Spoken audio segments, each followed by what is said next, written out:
নারী বা শিশুদের প্রতি যে সহিংসতার ব্যাপারটা, এটা কিন্তু আসলে দীর্ঘদিন, আমি যদি বলি স্বাধীনতার পর থেকেই হয়ে আসতেছে। নারীরা যখন একটা জায়গায় নিজের ক্ষমতায় বলীয়ান হবে, ওরা সরাসরি নির্বাচনের মাধ্যমে আসবে, ওরা কিন্তু নিজেদেরকে নিজেরা এম্পাওয়ার্ড করতেছে। তাহলে হবে কি, ওই এলাকার এই যে সমস্যাগুলো ওরা কিন্তু তড়িৎ গতিতে সমাধানও করতে পারবে, মানুষের কথা শুনতে পারবে। নারী বা শিশুদের প্রতি যে সহিংসতার ব্যাপারটা, এটা কিন্তু আসলে দীর্ঘদিন, আমি যদি বলি স্বাধীনতার পর থেকেই হয়ে আসতেছে, সত্যি কথা। কিন্তু এখনকার সাম্প্রতিকভাবে কি হচ্ছে, মিডিয়া কিন্তু ওদের মতো করে সংবাদ প্রচার করতে পারতেছে, একটা বাক স্বাধীনতার একটা প্রচণ্ড ব্যাপার চলে আসছে।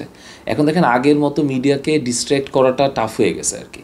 আগে যেমন হুট করে রাসেল ভাইপার চলে আসতো, আগে পরিমণি চলে আসতো, হিরো আলম চলে আসতো, এখন কিন্তু ওরকমভাবে ডিস্ট্র্যাক্ট হয় না।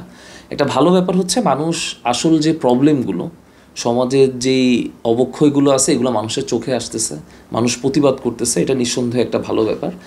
আর নারী শিশু নির্যাতনের যদি কথাবার্তা বলি, এটা কিন্তু পর্যায়ক্রমে দিন দিন বাড়তেছে। আপনি যদি জাস্ট 2025 সালের জানুয়ারি ফেব্রুয়ারি, আমি যদি শুরুর 2 মাসের কথাই বলি, এখানে অলমোস্ট রেকর্ডেড 400 নারী এবং শিশু সহিংসতার মধ্যে, মানে একটা ওদের ধর্ষণ বলে নির্যাতনের মধ্যে গেছে। এটা কিন্তু লিস্টেড। এখন দেখেন, এইসব কেসের ক্ষেত্রে অনেক কিছু থাকে যেগুলো লিস্টেডের বাইরে থাকে। তো এই ব্যাপারগুলো অবশ্যই খুব দুঃখজনক। আর এই ব্যাপারগুলো হয়ে আসতেছে কেন, আমাদের আইন শৃঙ্খলা বলেন, আমাদের আইনি প্রসেস বলেন, এগুলো অনেক লেন্দি হয়ে যায়। তো এই জন্য দেখা যায় ওরা বিচারের থেকে, সমাজের থেকে একটা ঘৃণা, গ্লানি বেশি পায়। তো এই ভয়ও দেখা যায় কি, অনেকে ন্যায্য বিচারের জন্য সামনে যায় না।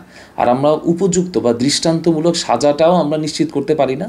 এই জন্য আমার কাছে মনে হয় অপরাধীরা আরও বেশি অপরাধ প্রবণতার প্রতি কী হয়, উৎসাহী হয়। তো এই জন্য আমার কাছে মনে হয় যে এখানে আমাদের আইনি যে প্রসেস বা দ্রুত একটা বিচার ব্যবস্থার জন্য যেই একটা নির্দেশ দেওয়া হচ্ছে, এখন ভেরি রিসেন্ট সংস্কার করে 15 দিনের মধ্যে মনে হয় বিচারটাকে, মানে 15 দিনের মধ্যে মামলাটাকে নিষ্পত্তি করা, 60 দিনের মধ্যে বিচারটাকে ইনশিওর করা, 60 থেকে 90 দিনের মধ্যে বিচারটাকে ইনশিওর করা, এই জিনিসগুলো আসলে কার্যকরভাবে আপনাকে অ্যাপ্লাই দেখানো লাগবে, তাহলে এই সহিংসতাগুলো কমবে।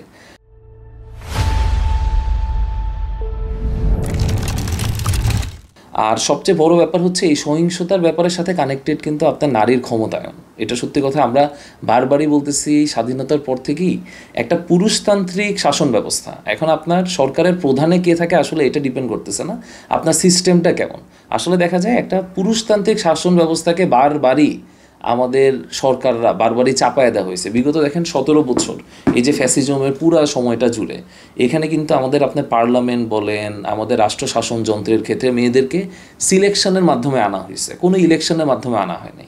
আপনি সংসদ ভবনে দেখবেন প্রচুর গায়িকা নায়িকা এসে, লিটারেলি ওরা কিন্তু এই বৃহৎ নারী গোষ্ঠীকে ওরা কিন্তু কেউ রিপ্রেজেন্ট করে নাই। সরকারের তোষামোদি, চাটুকারি অনেকে আসছে যে সংসদ ভবনে আপনি দেখবেন ও ডিরেক্টলি রিডিং পড়তে পারতো না। এই মানুষগুলো সিলেকশনের সাপেক্ষে আসছে। তো এই মানুষগুলো আপনি কীভাবে নারী ক্ষমতায়নগুলো নিশ্চিত করবে? এই জন্য আমাদের যে পার্টি, জাতীয় নাগরিক পার্টি, এটা ওরা কিন্তু বারবারই বলতেছিল যে 100 আসনের কথা, এখানে মহিলারা নিজেদের ক্ষমতায় বলীয়ান হয়ে আসবে।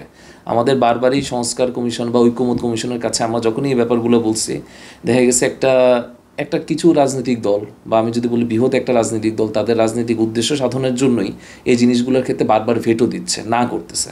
তো আমরা বারবারই বলতেছি, এই বৃহৎ জনগোষ্ঠী, এখন হিসেব অনুসারে প্রায় 49% নারী ভোটার আছে বাংলাদেশে। তো আপনি এই ভোটগুলোকে যদি আপনি আপনার পকেটে রাখতে চান, এই বৃহৎ নারী গোষ্ঠীদেরকে আপনি যদি শোষণ জুলুমের মধ্যে রাখতে চান, এটা একটা মূল হাতিয়ার হচ্ছে আপনি ওদেরকে সরাসরি ক্ষমতায় আসা বা ক্ষমতাযন্ত্র, সুস্থ রাজনৈতিক চর্চা করতে আপনি দিবেন না।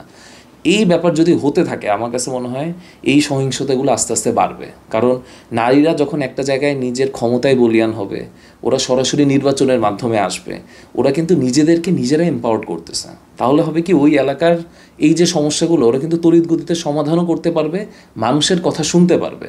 এখন আপনি যখন সিলেকশন পদ্ধতিতে নেন, এই এমপিগুলো না মিশতেছে মানুষের সাথে, না মানুষের কথা শুনতেছে, না নারী বিদ্বেষী বা কোনো একটা অঞ্চলে নারীদের প্রতি কী শোষণ, নিপীড়ন, নির্যাতন হচ্ছে, এই কথাগুলো কিন্তু তার কান পর্যন্ত পৌঁছাচ্ছে না। তো এই ব্যাপারগুলোর কারণে হচ্ছে কি, একটা ত্রিমাত্রিক আসলে সমাধান দরকার। আমরা আইন শৃঙ্খলার পাশাপাশি আমাদের আসলে প্রকৃত নারী ক্ষমতায়নের প্রতি আমাদেরকে অবশ্যই মনোযোগী হওয়া উচিত।